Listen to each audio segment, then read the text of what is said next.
Hi, everyone, and welcome to SideQuest 31 of High Scores, High Stakes, the podcast that isn't about Capcom. It just spends a lot of its time talking about Capcom. I'm your host, as always, Mr. Mrluvvaluvva. With me is a very special guest. He's a little bit shy, so I'm just going to have to turn the camera here so you can see who it is. It's me, Mr. Mrluvvaluvva. If you haven't guessed, yeah, this is another solo lover episode. Then it's been impossible again for anyone else to join in with the conversation with me. So you got yourself a second solo love episode in 2 weeks. You lucky devils! Don't say I don't spoil you. I'm like the ambassador in the Ferrero Rocher adverts. I really am spoiling you. But you know what that means, right? It means there's no one here to stop me from talking about what I want to talk about. And what I want to talk about is the same thing I always want to talk about. It's Capcom. Let's talk about Capcom. But before we get into the meat and potatoes of this podcast, let's do our housekeeping. If you are a new listener to High Scores, High Stakes and don't know what we do here, in season, we are a competitive PlayStation podcast. We're three friends, and every week we play a game and challenge on our PlayStation against one another, competing in a league table. Every week we pick a new game, create a challenge, and compete in it. First place gets 3 points, second place gets 2 points, third place gets 1 point. At the end of the season, the winner of the league will pick up the coveted High Scores, High Stakes Cup. It is what it is. Out of season, which is what we are currently in now, is our side quests. Every week we talk about all things PlayStation, all things video games. It's like a brand new podcast every single week. Now, if you love the podcast and want to find us everywhere else we reside on the internet, the easiest way to do that is clicking the link in the description or direct your browsers to highscoreshighstakes.com. On the homepage at the top, you'll see a load of social media icons. Just click it and it'll bring you to your page on that social media. There's Instagram, there's X, there's Twitch, there's YouTube, there's the whole heap. TikTok is everything's there. If you want to find us anywhere on the internet, highscoreshighstakes.com is the place to do it. If you have listened to us for a while and you haven't yet give us a star review, please consider doing that now for us. 1 star to 5 star, whatever you think we're worth, give us that. If you are feeling particularly sassy and want to give us a written review, that would be amazing, because written reviews really help with algorithms and getting eyes on the podcast. That would be amazing. Tell us what you like about the podcast. Tell us the things you don't like, or even give us ideas for new segments you would like to see in High Scores, High Stakes. Let's make this the best possible podcast that it can be for this community we have growing here every single week. If you haven't told a family member or a friend about the podcast and you think they like it, share them the link. Send them a wee text message through WhatsApp or iMessage or whatever you use, and send them a link to one of the episodes of the podcast. If they listen to it and don't like it, then it's no harm, no foul. You've done what you've done, and you've supported the podcast. And all we can do, and all we ever will do, is thank you so much for doing that. But yeah, that is housekeeping out of the way. And usually what I do now in today's podcast is ask Cardinal Smith and Tomahawk what they're playing. They're not here. So what I'm going to do is I'm going to ask you guys, what are you playing? And how you're going to answer that is by putting in the comments below what game you're playing this week. Is it good? Is it bad? What are your thoughts about it? Tell me, because I really, really, really do want to know. Let's get some conversations going, because we can now reply to comments and everything down below. Spotify are really raising the podcast 2.0 game, and it's good to see. It is good to see. If you're curious what I've been playing, it's the same as what it was last week. It is Tomb Raider Remastered, specifically the first Tomb Raider. I think last week I said I had got on to the Egypt levels. They have now been done. I have completed Egypt. All I want to say about that, because there may or may not be a Game of the Month Club episode on this game coming very, very, very soon. Egypt is peak Tomb Raider. It is incredible. I think there only is 3 levels in Egypt, but they are all utterly amazing. Level design, the whole heap. They're beautiful to look at. Stunning. This sense of scale is incredible. It's a game just gets better and better and better. I am now on to the second last level, I do believe. Atlantis, which is inside a golden pyramid that was hidden in Egypt. But yeah, what a game. What a game. I'm going to keep all my thoughts on it for the Game of the Month Club episode, which may or may not exist. But yeah, Tomb Raider Remastered. Hopefully, by next week, when Cardinal Smith asks me what am I playing, I can say Tomb Raider 2 Remastered, because I've got the appetite now for some more Tomb Raider. But yeah, great game. The remaster is brilliant. Buy it. So yeah, don't forget, tell me what you're playing in the comments below. And let's get to topic of the week, which is, of course, we're talking about Capcom. So let's get there now. Okay, so this topic of the week was actually heavily debated by myself. What do I talk about? Do I talk about Capcom games I played when I was a kid and really liked? Do I talk about Capcom games I'm playing now that I really like? Or do I talk about what going forward? What are Capcom going to do? Should I talk about Monster Hunter Wilds or whatever it might be? And then I thought, no, do you want to know what? Capcom have been releasing games on consoles since consoles have existed, since the mid 80s. They have been releasing games consistently for 40 odd years now. Some of them are amazing games, some of them are dreadful games. But what about those games that were genuinely great that people don't talk about anymore on the internet because either they sold poorly or whatever it might be? So that's what I've done. I've went through my annals of Capcom gaming history, and I've picked out 3 games that I really enjoyed playing when they came out, but no one talks about. The forgotten classics of Capcom. We'll call it that. So let's talk about Capcom for a little bit just before we get into it. As I said, Capcom have been releasing games for 40 years, but I think since they released Resident Evil 2 Remake in 2018, they have been killing it. It's like a golden age of Capcom. Everything they release seems to just be amazing. They have had a long and storied history and countless games and countless legendary franchises. Capcom, they just don't miss very often. Obviously, they have misses. I'm not interested in them. We're not going to be talking about them. Maybe in a different podcast, at a different time, we'll talk about the misses of Capcom. But what I've done is we're talking about Capcom. Tom's not here to stop us. Cardinal's not here to stop us. When in Rome, let's talk about Capcom. So I have picked 3 games that are genuinely great, that no one talks about anymore, but are really worth your while playing. The forgotten Capcom classics. If I leave out your favorite Capcom forgotten gem, really, tell me about it in the comments. What's your favorite Capcom game that no one really talks about? Have you played one that people seem to have forgotten about? Tell me in the comments. It'd be amazing. Let's start dialogue. Let's start talking to one another. I just want to preface this by saying Dino Crisis will not appear here. It will not be here because this is high scores, high stakes. I'm Mr. Mrluvvaluvva, self-appointed president of the Let's Remake Dino Crisis group on the internet. Dino Crisis will not appear here because this is high scores, high stakes, and as long as I am here, as long as I am residing within the 4 walls of High Scores, High Stakes Studios, Dino Crisis will never be forgotten here, and it will not be forgotten, so it does not meet the criteria for this list. But yeah, there is loads of games that I won't be mentioning. So as I said, if I've not talked about your favorite forgotten Capcom game, tell me about it in the comments. I want to hear about it. Capcom is one of those games companies I absolutely adore, and I will play pretty much anything they put out there. So they will. They're absolutely fantastic.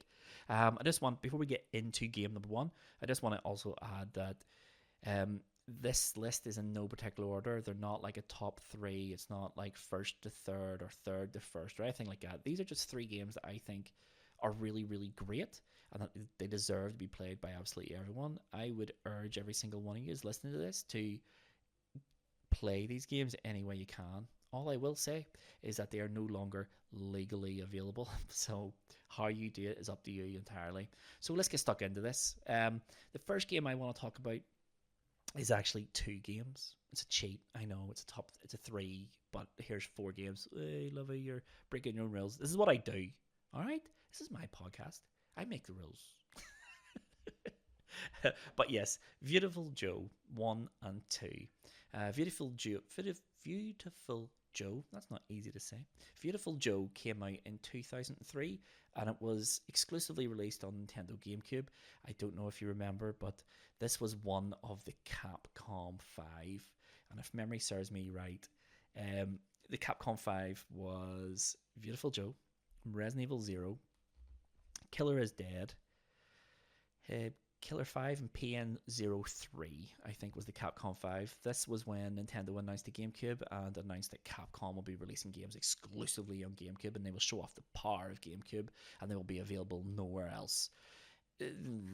History didn't really. It's not kind to the Capcom 5, let's just say. Mostly good games. Beautiful Joe is probably the pick of the litter. It is probably the best. It is the best game of them. It's just amazing. Um, if you don't know what Beautiful Joe is really, really simple. It is a stunningly beautiful side-scrolling beat 'em up on Nintendo GameCube that released in 2003. The setup for Beautiful Joe is really simple. You play as Joe, and Joe is a cinemaphile, and him and his girlfriend Sylvia go to the cinema to watch the newest Captain Blue movie. Now, during that movie, the enemy reaches out from the cinema screen and kidnaps Sylvia. He drags her into the cinema screen and into the movie land. But thankfully for Joe, Captain Blue saw this happening and takes Joe also into movie land. So it is mild mannered Joe's opportunity to go and rescue Sylvia. But he ain't gonna be able to do it alone, you know. Oh no, he's not. Because Captain Blue is gonna give Joe his V Watch. So what V Watch does is it gives Joe the power of cinema. Basically, it gives him special powers. um, Whenever you defeat enemies in Beautiful Joe, you will build up your V gauge. When it's full, you can initiate you can initiate your V powers by using the watch. It's Henshin a Go Go, baby. And it turns Joe from a normal person into a Power Ranger. Yeah, a Power Ranger. It's Power Ranger armor, and he also gains the power of cinema. So basically, what that translates to in gameplay terms is you can speed time up, you can slow time down, and you can zoom into the screen. Now, those powers might just seem like gimmicks at the start, but the game is built around them totally. There are puzzles you will have to solve by using your powers, and bosses will only really be defeated by appropriate and good use of your V powers. Now, the only thing about V power is once you initiate it, it is a super bar, it's a super meter, and it's going down constantly. You can keep it topped up by defeating enemies, picking up more time for it and stuff like that. But it is a finite resource. You have to use it measured and you have to use it smart. You just can't abuse it by using it all the time. The game won't allow you to do it. But Beautiful Joe, man, what a game. What a game. It got absolutely amazing reviews when it came out in 2003. I don't use this word often. Beautiful Joe's a masterpiece. It is one of the greatest side-scrolling beat 'em ups ever created. It's right up there with Streets of Rage 4. It's just incredible. I think it's sitting at a 94 on Metacritic. It's a masterpiece. There's no two ways about it. It is a side-scrolling beat 'em up, but everything in the game world is polygonal and everything has a cell shaded look around it. It took the cell shaded look from Jet Set Radio from Sega and just sent it straight into the stratosphere. It is an incredible looking game. It looks cinematic, it looks comic booky, it just looks like an anime show. It is just an amazing looking game. It sounds amazing as well. Now, the gameplay of Beautiful Joe is really crisp, it's really tight, it's really innovative as well, but it is so demanding of the player. People here scroll and beat 'em up and think I just walk to the right and mash the B button.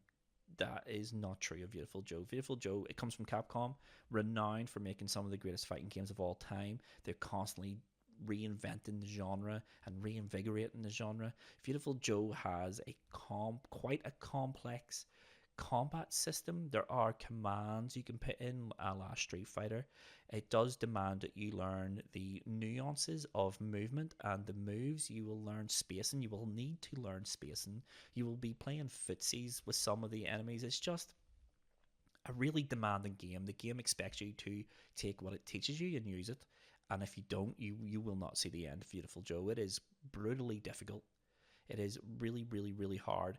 It's basically, you think Cuphead, you go through the level beating fellas up and then it ends on a big boss fight. The bosses do require the use of V trigger, really. They really do. I mean, you can't beat them without it, but if you don't have enough V energy, then they do quickly just spring. They just become wars of attrition where you're just desperately trying not to die and just desperately trying to do damage to these bosses with V trigger and with your powers. They're not easy. They are significantly easier. There's one boss in particular that always sticks in my head. I get stuck on it for weeks and weeks and weeks when this game came out. It was like an alligator on a motorcycle, and he would shoot a shotgun at you, and obviously the bullets would come out. Everything in the game world, including bullets and projectiles, are polygonal objects. They exist in the game world. You could have done one of two things with this boss. You could slow down time, and you can jump and dodge the bullets, using the gaps in between them, make it a wee bit easier. Or if you were feeling really, really, really innovative and inventive, you could slow time down, zoom the camera in, and then send those bullets back to the gun from whence they came. And that's how you do the most damage to that boss. It's just that sort of level of player sort of invention. The game really wants you to take the powers and utilize them, stack them on top of one another, and just sort of play with the system. And it just wants you to break the game. Beautiful Joe's amazing. It is amazing. It is a masterpiece. It's brutally hard. You won't see the end very quickly, but it's just wow. No one talks about Beautiful Joe, and I don't understand how. I'm presuming most people haven't played Beautiful Joe. It wasn't a success, and it wasn't. I just don't understand it. The sequel is almost just as good. I think the sequel's sitting at about 86, 87 on Metacritic. It's still incredibly good. It took a lot of feedback from the players and critics and stuff. The game's a wee bit easier. It's not as unforgiving. They rejigged the checkpoint system and stuff. In Beautiful Joe 1, you got a mid-level checkpoint, and that's it. If you died the boss, you went back to the mid-level checkpoint. You had to go back to the boss, fight way back to the boss, and hope you had enough stuff to beat them. This game's a wee bit more lenient with that. I think it has 2 checkpoints throughout the level, if memory serves me correctly. But the big thing that I added was co-op play. One of you played as Joe, the other one played as Sylvia, and you could play together. It's still really, really, really good. It's a brilliant series of games. Beautiful Joe, play it. To my knowledge, it's never been released anywhere else. It's on GameCube, obviously. The PlayStation 2 port is significantly cheaper than the GameCube version because it's not on GameCube, obviously. I don't know if it got an Xbox port. I would dare say it did. But even with the ports, it didn't move any real numbers. I think it sold like less than 1 million copies on every console. The worst part is at the end of Beautiful Joe 2, there's a tease for Beautiful Joe 3, but obviously that never came. And Capcom keep on rubbing our noses into it, taunting us like they do taunt us with Dino Crisis. Joe's constantly in Marvel versus games and all that sort of stuff. I don't think we'll ever see Beautiful Joe again. I would love to see Capcom put them together in a collection and re-release them. I think that is that's a possibility. I don't think we'll ever see a Beautiful Joe 3, and it's sad because Beautiful Joe is a masterpiece. It's just unbelievable. Beautiful Joe, play it any way you can. Play it. It's just amazing. And the last thing I want to say about Beautiful Joe is Henshin. Bye bye, baby. Miss you, Joe. Miss you, man. But yeah. Let's move on to game number 2 then. The second game I want to talk about is a game that was underappreciated and undersold just because of the console it released on. This game is called Zack and Wiki: The Search for Barbarossa's Treasure. It was a Wii exclusive. And it released in 2008. If you're not au fait with the timeline of the Wii, I think the Wii came onto the market 2006, maybe 2007. By the time this came out, I think the hardcore gaming crowd, in inverted commas, had moved on from it. They no interest in it because their grandmothers were also playing on the Wii, and that's just not acceptable.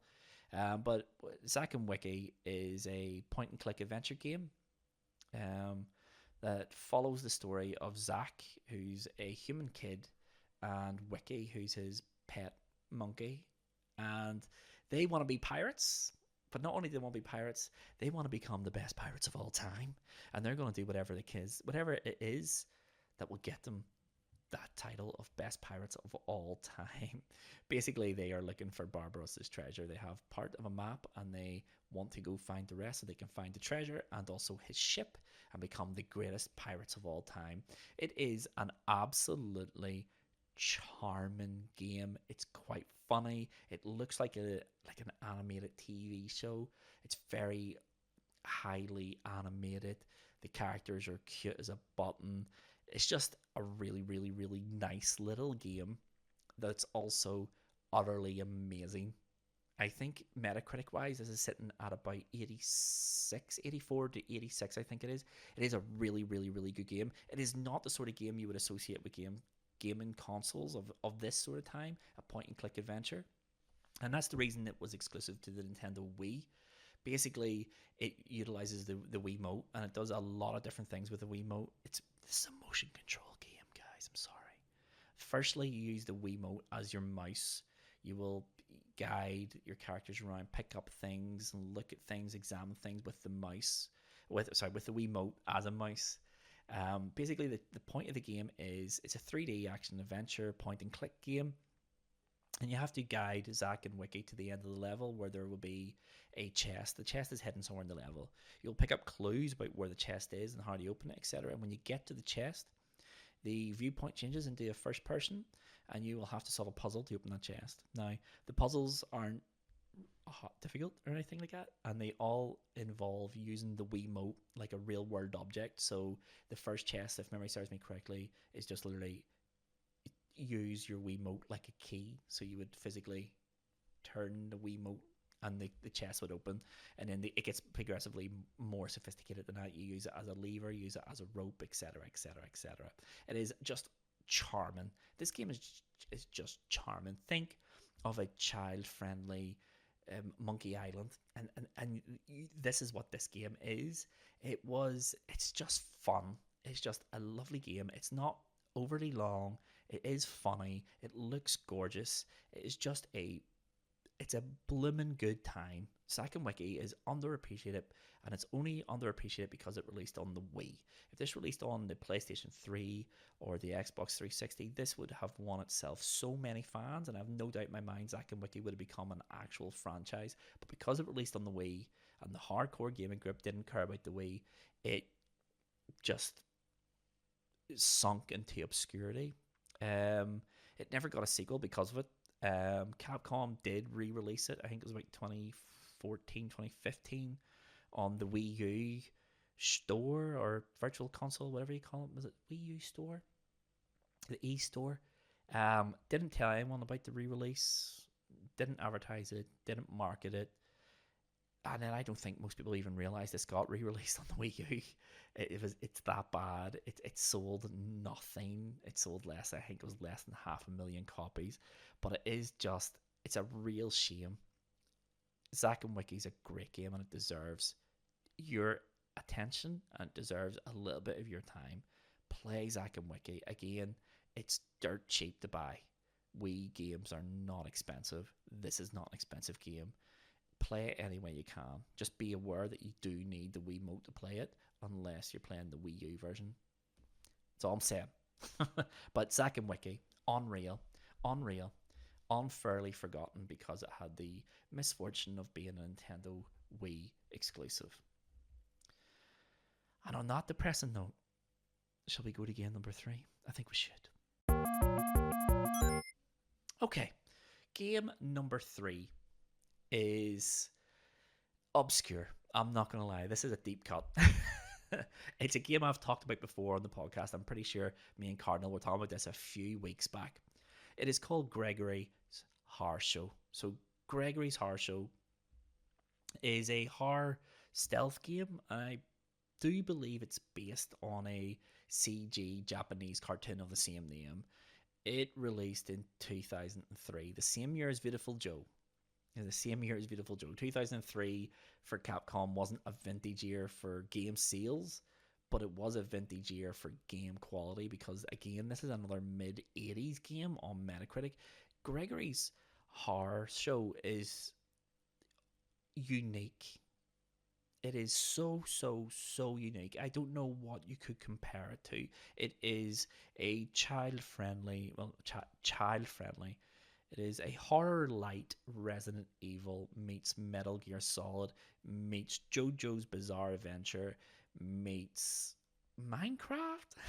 It's just the most bizarre game you'll ever play, but it is a blooming good time. So basically, it is a horror stealth game, um, and the story is really simple.